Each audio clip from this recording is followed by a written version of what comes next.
You are witnesses of these things. Luke 24:48.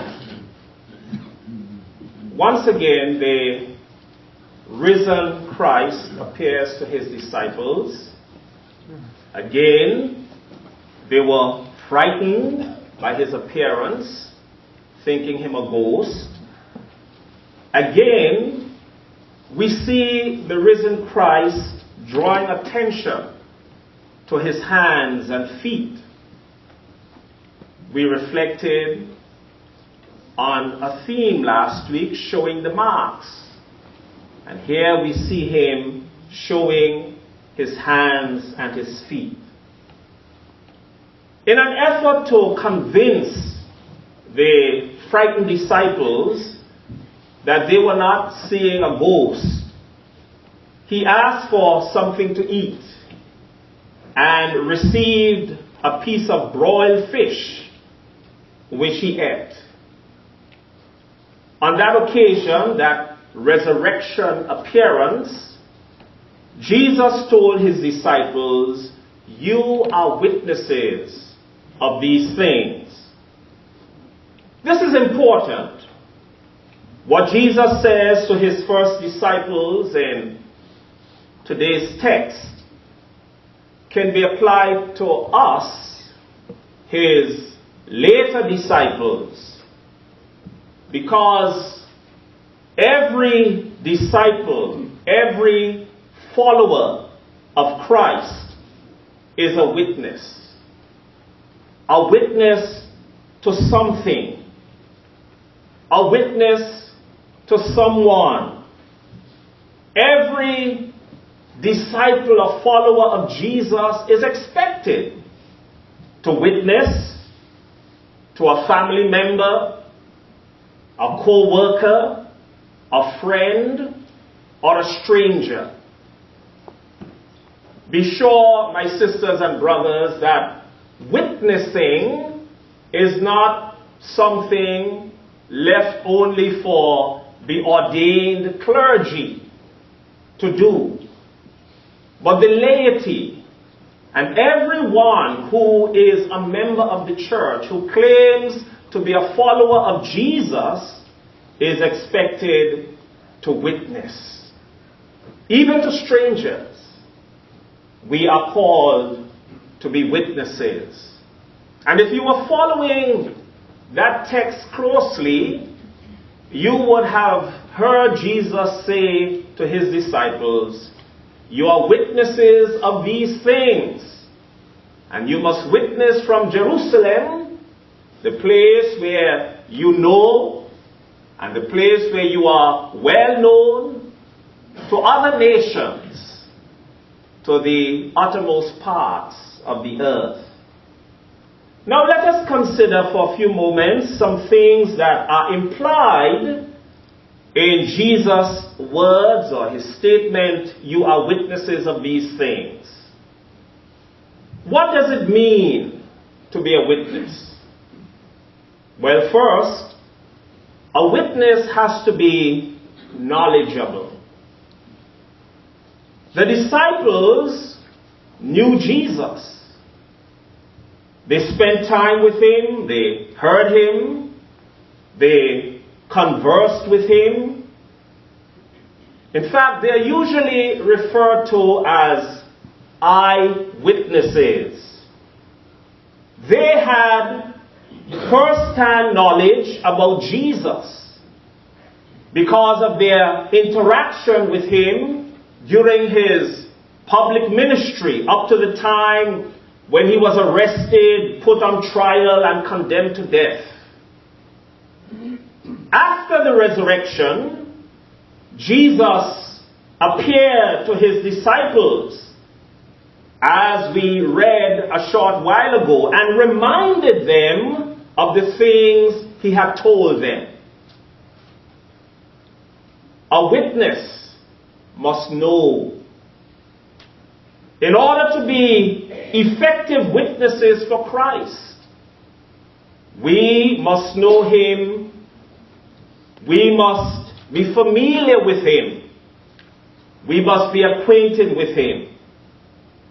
And we get to know Christ through our study of his life and by building a relationship with him through prayer, through communion, through devotion. We get to know him. My sisters and brothers, we cannot witness effectively for Christ if we do not know him.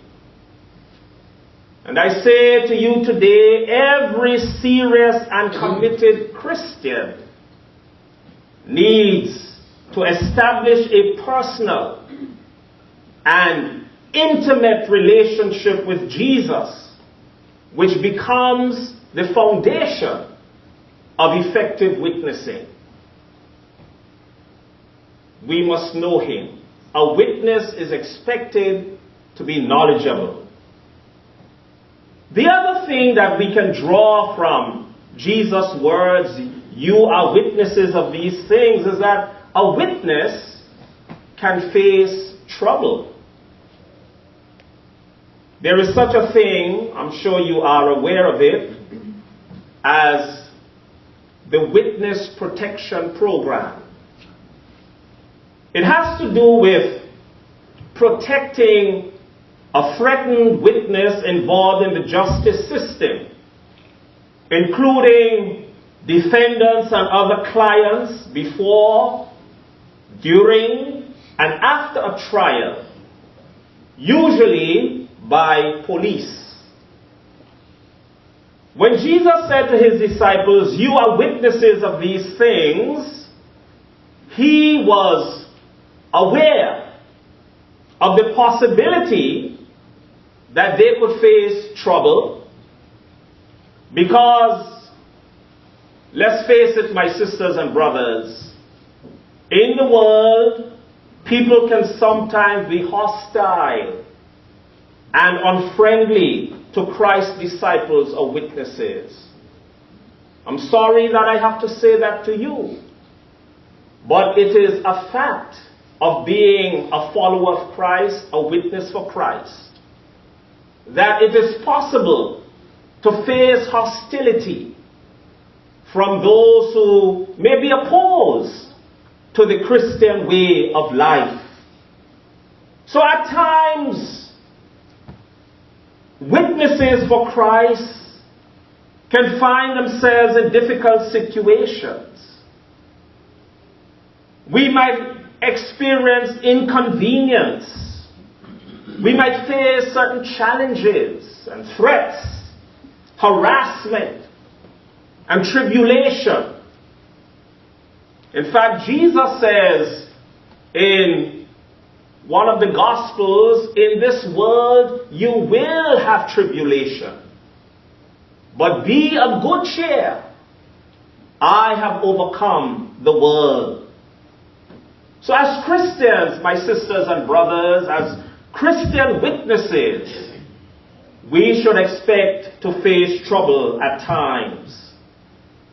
In such circumstances, a Christian witness must show courage and stand firm, like a young man I read about in a story who was converted to Christianity and was so elated, so overjoyed, that on his return home, he shared his good news with his brother. He told his brother of his conversion to Christ. And that brother pulled a gun and threatened to shoot him if he didn't give up this Jesus nonsense. The new convert stood his ground, not recanting. And he said, shoot me if you must. And if you do, I will go straight to be with my Lord. And according to the story, his brave witness and show of confidence and faith caused his brother to drop his gun drop to his knees and surrender to Jesus. He led his brother to Christ in that circumstance, in that situation. So as witnesses, do not be surprised if you face trouble at times. Also, my sisters and brothers, a witness must be credible. It is said that this characteristic is an absolute requirement for witness effectiveness. In choosing witnesses for a case, attorneys and others who do that, look for persons they deem credible. In other words, a case can be won or lost on the basis of the credibility of the witnesses. Credibility, means that one can be believed, that one is able to convince others because one has a tested record of telling the truth consistently. So a witness must be credible. And that credibility is linked or springs from knowing what one is speaking about and speaking truthfully on all occasions about what one knows. So immediately you can tell how credible an individual is. And that credibility is grounded in what one knows.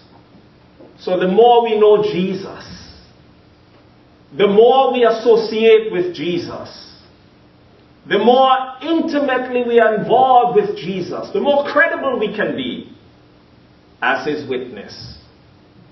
And finally, my sisters and brothers, a witness must be available. It is said that during the reign of Oliver Cromwell, the British government began to run low on silver for for making coins. Lord Cromwell sent his men to the local cathedral to see if they could find any precious metal there. After investigating, they reported the only silver we can find is in the statues of the saints standing in the corners.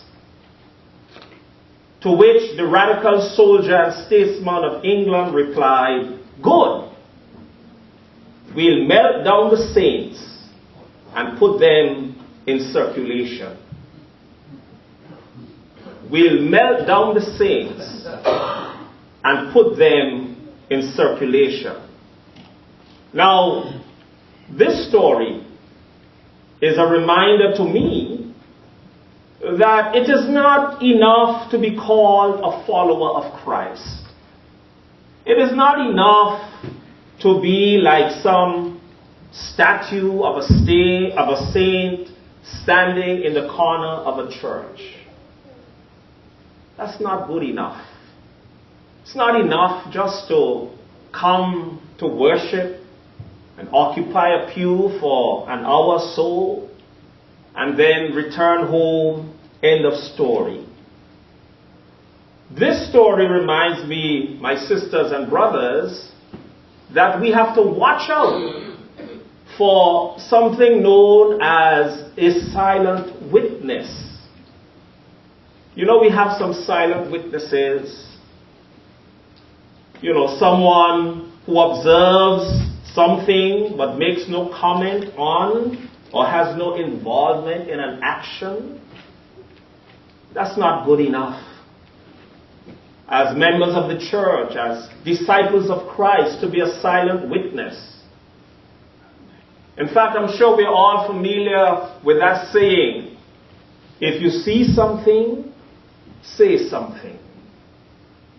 If you see something, say something. I think this can be applied to what it means to be a follower of Christ. If Christ has done something for you, if Christ has made a difference in your life, if you have seen and tasted the goodness of God through Jesus Christ, then you can't be silent about it.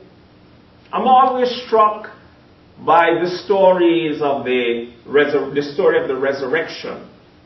How the disciples came to the tomb, they saw, and then they went back and said nothing to anyone. And so today's text, my sisters and brothers, is a strong and important reminder that Christ wants us to talk about what we have seen, to share with others what we have seen. What we have seen and heard, we must go and tell so that others can know. You are witnesses of these things. Friends, imagine if those early disciples, those who walked and talked with Jesus, remained silent. Imagine if their fear had so paralyzed them that they could not go and tell what they had seen and what they had experienced. I wonder what would have become of Christianity. Had they remained frozen and locked behind closed doors and stuck in one place because of fear, what would we know today? Where would we be? So let us heed the words of Jesus. You are witnesses of these things, and like them, go and witness the things we have seen. To the power of God that raised Jesus from the dead, that is able to transform, to turn our mourning into dancing, our darkness into light, death into life, and give us joy and hope and peace. Let us go and tell others that they too may come and taste and see that the Lord is good, that they may come and experience the life that He has come to make known to us. In the name of the Father, Son, and Holy Spirit. Amen.